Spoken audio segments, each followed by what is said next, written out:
This week on The Wise Guys. Out of that. Now, it leads me to wonder what you're saying. You know what? This chain actually is being leased. Yeah. You're leasing, you're renting this chain. As you said. It's a rental, and like so many times we're led to believe that they own these things. Right. You know. Right. And you don't know if they're leasing it because they would never tell you. Right. But they're leasing, they're renting. It's like, my brother, if I ever have to lease a chain for $20,000 just to sell an image to make money off of marketing, bro, I want you to tell me everything about myself. Right. You know what though? What's up? I don't think I would have to because it's all a business. You know. So Break that down. if I have to buy if I have to lease or rent a chain in order to build the image that will make me $1 million, is he wrong? I didn't think about it that You way. know, it's you. Just Hey, what's up, everybody? This is Mark Pruden, and you're now tuning in to the Wise Guys podcast, brought to you by Flowered Concrete. Yo, what's going on? This is your boy, Kevin Unglad. And this is Mark Pruden. And we're the Wise Guys podcast, back again for another week. That is true, man. Mark, How's everything, man? Oh, I'm glad you asked me. I was just about to ask you, how you doing, brother? I guess we'll get to that. I'm doing good, bro. I'm doing good. We were just talking off air about the whole music thing I did with the kids. Right. I thought, it'd be nice to let you know. I think I should have it here. Yes, I do, because, you helped me out with the project in terms of debuting it on IG. Peanutty got me rapping. Mr. Big Ron the Don. He's officially home now. Nice, man. He's Welcome back home. Yes. So he's home now. He's in school in West Hartford. Nice. He's going to school. He's doing what he has to do. So as a rehab therapist, man, I would say things are going, fairly well at the job. Got a kid home, so I feel as if like I played a part in that success. Absolutely. And they were rapping their asses off, and I know they had a great time doing it. So yeah, man, that's just pretty much what I got going on my end. We just since the last time I spoke to you, we just got a new kid, and then we got another new kid today. Apparently, I haven't met him yet, so I'll meet him tomorrow when I go back to work. And I'm gonna work them through the processes of like doing some more stuff. But I'm actually looking really for, and I'll let you listen to some stuff that I'm working on music-wise, and I'm actually looking forward to doing music with them again in December, January, because I feel as if I've gotten better. So I think that's going to be pretty dope. But yeah, man, I think it's just pretty cool just trying all these new things. My kids are doing a sports talk show. Nice. Called Newport Sports. I got one kid, so it's two kids. One kid is from New Haven, Connecticut. The other kid is from Bridgeport, so they called it Newport Sports. Nice. So trying to see if they could get their Stephen A. Smith and Max Kellerman on this time around. Hey, man, it's a beautiful thing. I mean, we do it for free. So Yeah. why not, allow them that platform to actually turn into a marketable skill, man? Absolutely, man. And just kind of like you said, a marketable skill, and also just acquire a new skill of being able to communicate effectively. Like with communications, mass communications. If you have that skill, you can go a long way. Whether it's in high school, college, if you really want to make it a career. Most definitely. I mean, what you're doing is you're adding things to their resume before they're even in the job market. That's a fact.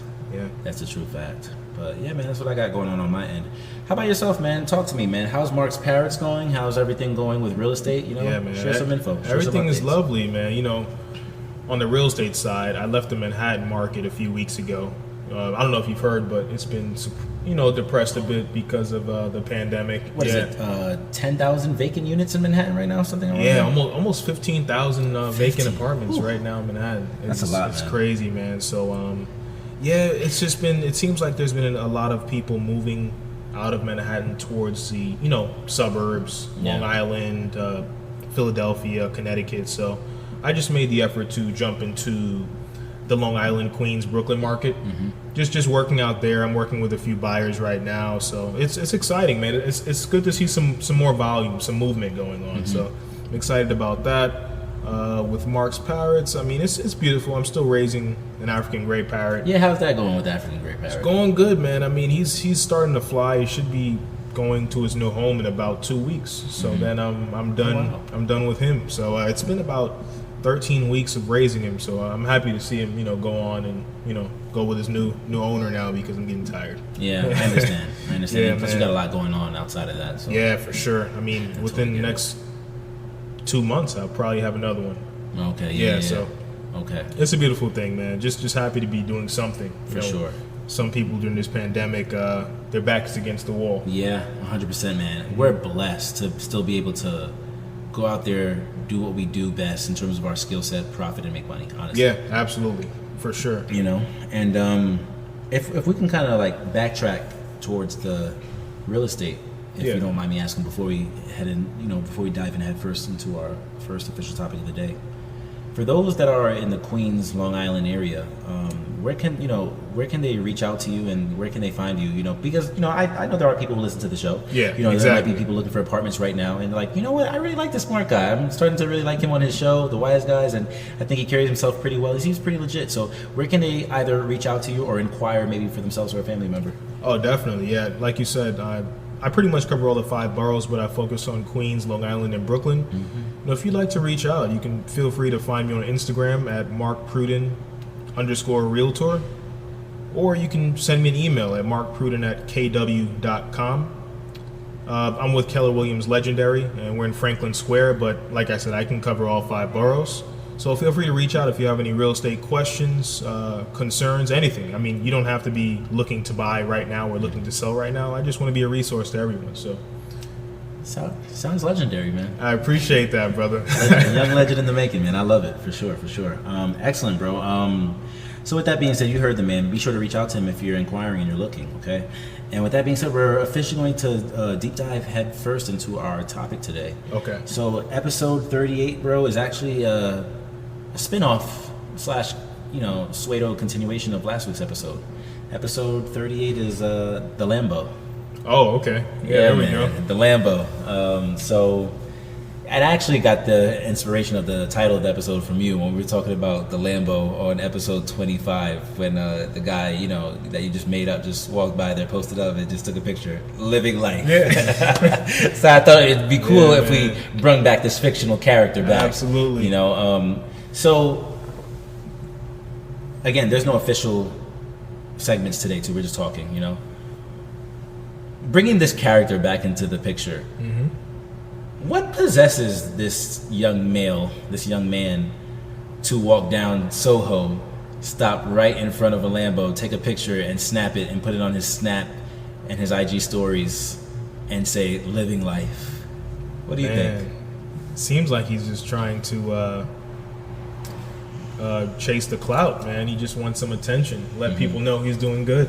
Yeah. Because, I mean, most of the time, Lambos or expensive cars are correlated to, maybe he's looking to get more women. Maybe he's looking to, just to acquire more attention. Right. So he's going to fake it until he makes it. That's what it seems like. Yeah, I think you're right. So many people we know nowadays out here faking it till we make it. You know what's so crazy? When I'm on social media and I see people like, at the pool or like in the middle of a street and they're like talking in front of the camera or whatnot, and depending on the scenery, it's set up so well, it looks so nice, it looks lush, it's beautiful, whatnot. But if you're the actual person doing it, like, I don't know, maybe they are so desensitized to it they don't realize it.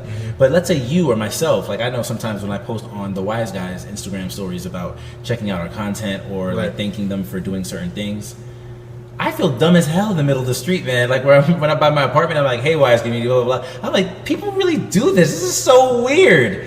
It's just so weird. Cars, driving by behind me, people probably looking at him like, what the hell is he doing? Right. But then when we look at it through the lens of an IG screen on your iPhone or an Android, it looks like another episode of television. Yeah. But it's like the person had to actually go out there in the middle of the street and said, I'm going to hold court and stop traffic just to record my 30-second video. It's true, man. I mean, whatever you do repetitiously, I mean, it just becomes second nature. Yeah. You're no longer nervous or self-conscious. You're just like, I'm going to do what I got to do. Yeah. So they're desensitized. They are desensitized. I think that's the appropriate term for it. Yeah. I think about last week's episode where we were talking about the booth or the booth, the office space, the rooftop. Oh yeah. Yeah. And then your homeboy goes up there, Tyreek, Taquan, James, we use a bunch of names there. Yeah. And then, he gets the eye emojis, or his boy's like, "Yo, what's going on?" And he just responds back, "We working." No explanation, just we working. It's like you even said it one time on that very same episode 25 for the gram. It's like they leave you with a sense of vagueness or a sense of mystique for you to ponder what's we working. Yo, what we working on? Yo, I want to know. I possibly want to get in on it too. Right. But it's just like, wow, the rooftop, like, wow, man, my boy's really out here doing some things. But when you really truly get to know the circumstance or the context of the situation, it's just like, oh, it was just a flex. Yeah, that's all it was, just a power flex. That's it. I mean, that's what celebrities do. It's true. So it's tricky because half of the celebrities are just as broke. Yeah, it's true. They just get fitted with the right attire, but they don't have actual money. It's true, 100% true. The chain is going back to the jeweler after the show. It's on consignment. He says, "Okay, bring it back Wednesday." Right, yeah. He says, "Okay, I'll be back." So I mean, they're wearing a costume. Yeah. He's wearing the Superman costume, and we're like, "Hey, save me!" But he's not really Superman. It's true. So it's 100% true. I feel as if like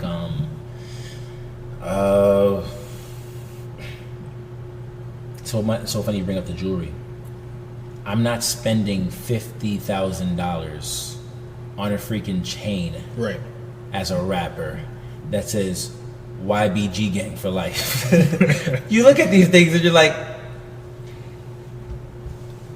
there's so many things I can get with that money. That would be great. That would be a great, outstanding investment. Yeah. I can buy an outstanding car, I think, to my standards, right, for 50 G's. Oh yeah, an outstanding car.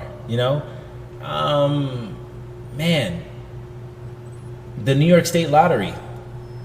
If I win like the small amounts, I might get 75, 100 grand and do some damage with that. Right. When I say damage, I mean in a good way, make a strong impact. Exactly. I can win $50,000 in a lawsuit and start remodeling my house. Right. Exactly. But as a rapper going to the Breakfast Club, you got a chain. You got 3 iced out chains actually that says YBG Gang, GB Gang Killer, GB Gang Part 2. Right. It's like, what are you getting out of that? Now it leads me to wonder what you're saying. You know what? This chain actually is being leased. Yeah. You're leasing. You're renting this chain. It's a rental, and like so many times we're led to believe that they own these things. Right. Right. And you don't know if they're leasing it because they would never tell you.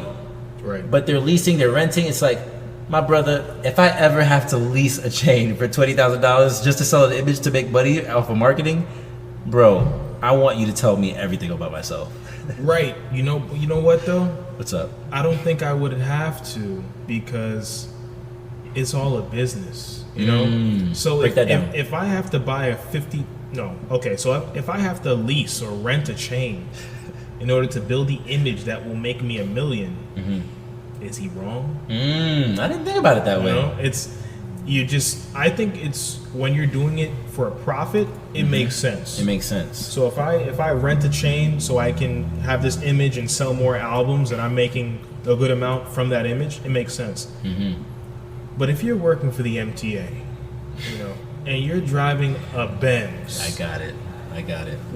That's not helping you earn more. Yeah. You're literally just draining your own wealth. No, yeah, you're absolutely right. But the rapper guy, he's actually renting this to in turn bring more profit.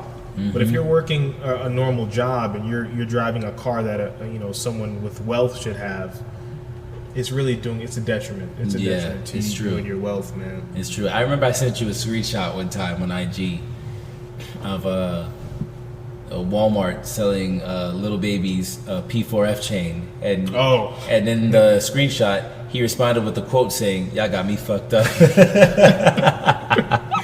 And I was looking at it, I'm like, well, this is the coonery we're seeing from you, Little Baby, whether you're doing it for profit or not.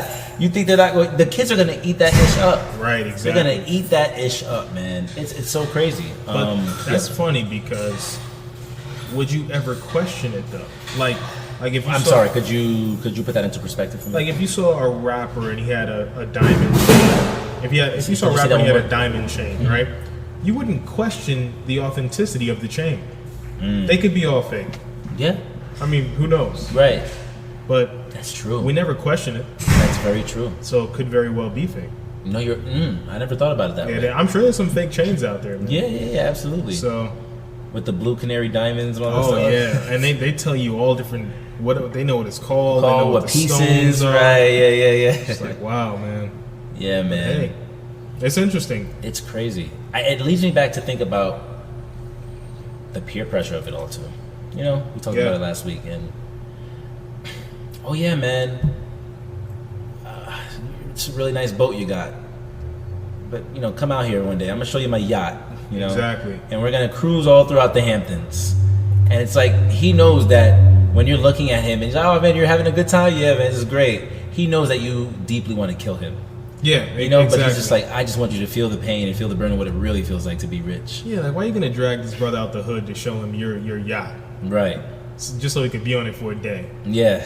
It's not gonna inspire him. He's gonna be looking at you like, yo, you know, just like is it with envy or whatever. So No, it's true.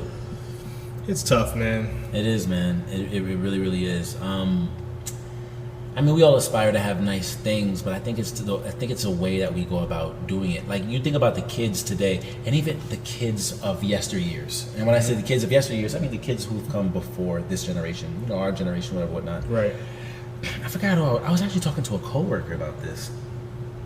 But me and her were having the conversation about brands, name brands, and we were talking about the fact that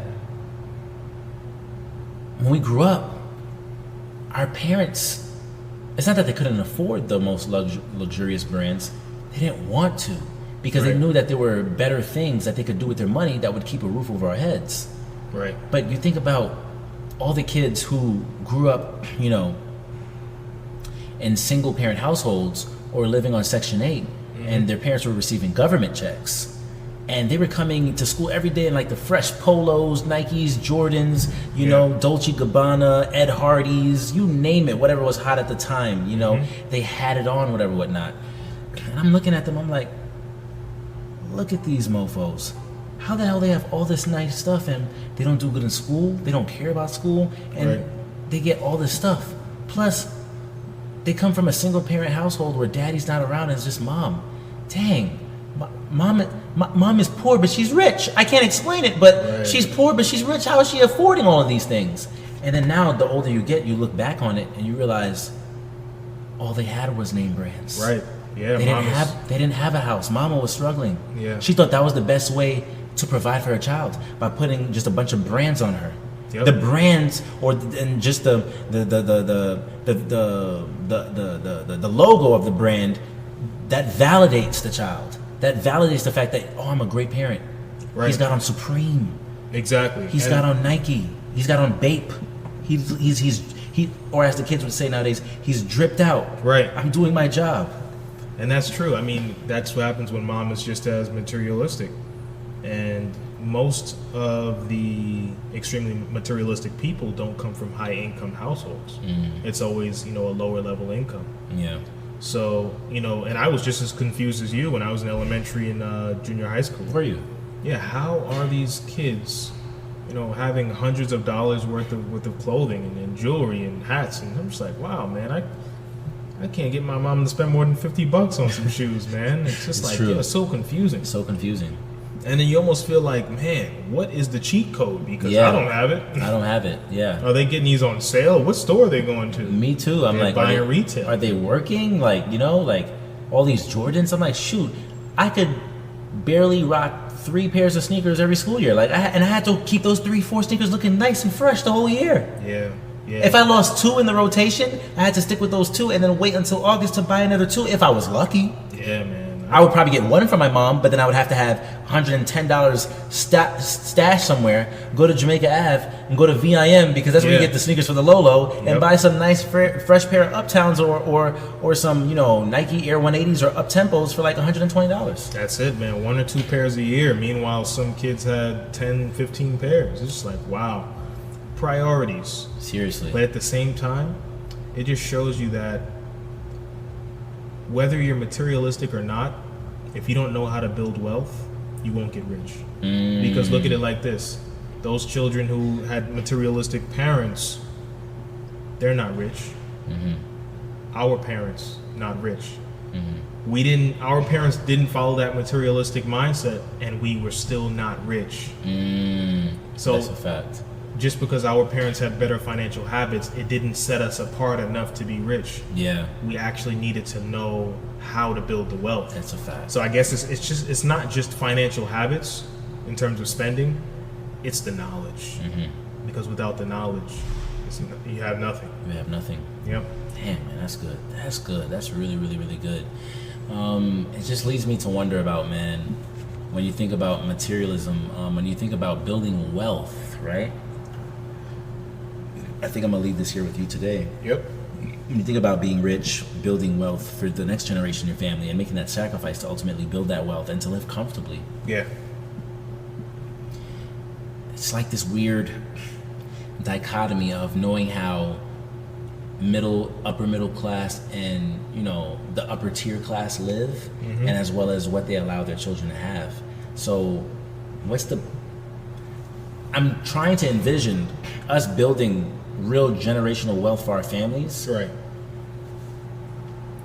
Would that lead to our children being conditioned to consume these brands, or is it the opposite for a young black family of wealth? In that case, do you get what I'm trying to say? Wait, yes, rephrase. So basically, what I'm trying to say is, the poor people. Right. Yes, poor. It's not a slur. As Right, you say. right, yeah, exactly. It's not a slur, as exactly. you would say, right?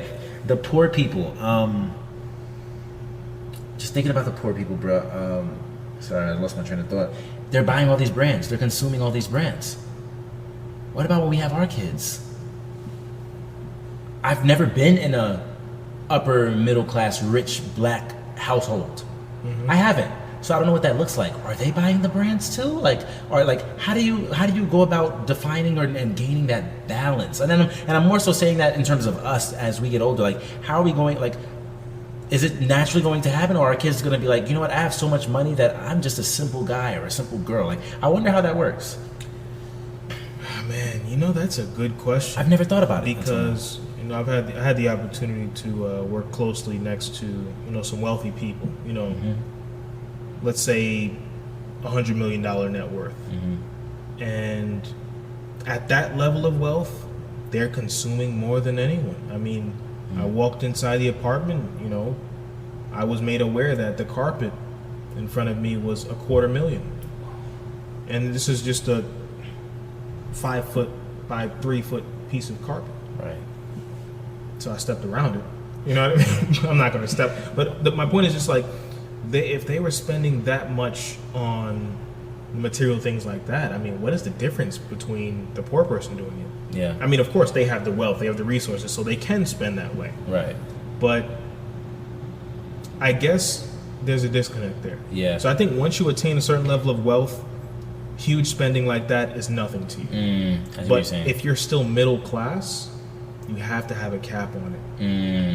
Yeah, I think poor to middle class, you must have a cap on your spending when it comes to material things. Right. But once you attain a wealth of, Of insurmountable $5, numbers. $10 million, I mean, you Right. can start to buy things that you like. Right. And it wouldn't affect your wealth one bit. But I think it's that important part when you're poor to middle class, you have to have a cap on it. Yeah. Because if you don't, your wealth will go away faster than ever. I respect that. And it's not hard to spend $100 million. I don't think it is, honestly. Because if we win the lottery tomorrow, $100 million, tax 45%. Now we've got, what I'm saying, we're talking about $55 million. Half of what we initially won. And then $55 million, what are you going to do with it? Yeah. You're going to buy your mom a house, a Right. car, your Right. house, car. Right. You're going to start doing things you never could have done or even had access to. I'm gonna go sit courtside at the game. Yeah. You know what I'm saying? It's LeBron's retirement party. We're gonna show out, buy $100,000 courtside seats. Right. Dang. Yeah. Really? And it's like, if you don't think invest first and live off of the interest from the investments, and you just go and spend, you can spend $100 million in a year, man. Dang.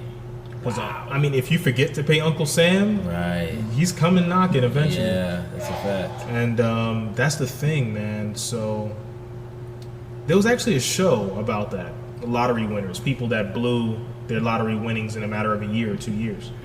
And those people winning 10, 15, 20, 30 million dollars, and they just blow it. So it's tough, man. It's all about just the mindset. Right. Yeah, for sure. Wow. No, excellent, man. So, all right, we'll leave the show right here today. We're just going to end with the words of the wise. I'll start off first. My words of the wise today, when it comes to materialism, or like the Lambo, as they say, again, this is easier said than done, but simplification. Simplify your living, simplify your spending habits, and figure out a budget, see how you're living, you know? Oftentimes, you try to, like, you know, going back to peer pressure, you try to, like, compete and keep up with the people around you, and then you realize, shoot, I ain't got it. You know, so to kind of just avoid that and the hassle that comes with that, just simplify your life. You know, and don't take on that burden, or don't really shell out the cash until, like you said, when you have extra money to toy around with and play with. You know, that 5 to 10 mil or whatever that number is. Yeah, it's 100% right, man. Yeah, man. So that's my word to the wise. What's yours? Just gonna say, just long term. You know, just think long term. You know, a lot of the time we think short term in terms of how we're gonna get through tomorrow, how we're gonna get through next year, but we've got to put our money aside and put it to work, you know, for 20, 30, 40 years. And really vow not to touch it. That's a fact. Because it's so easy to want to, you know, sell your investment or get out of something once you see it going down. But when it goes down, that's when the real money's made. No, it's true. You know, once it's going down, double down. Double down. Just invest more than you were investing before, because now that asset is on sale. Because they say that with people, when items or materials are on sale, people would run to get it. Like if Mercedes were 50% off tomorrow, everybody would be running to the dealership. But when investments are 50% off, people run away. They don't run to. And you got to run to the discount, you know, whether it's an investment or a material thing. Because that value is still there.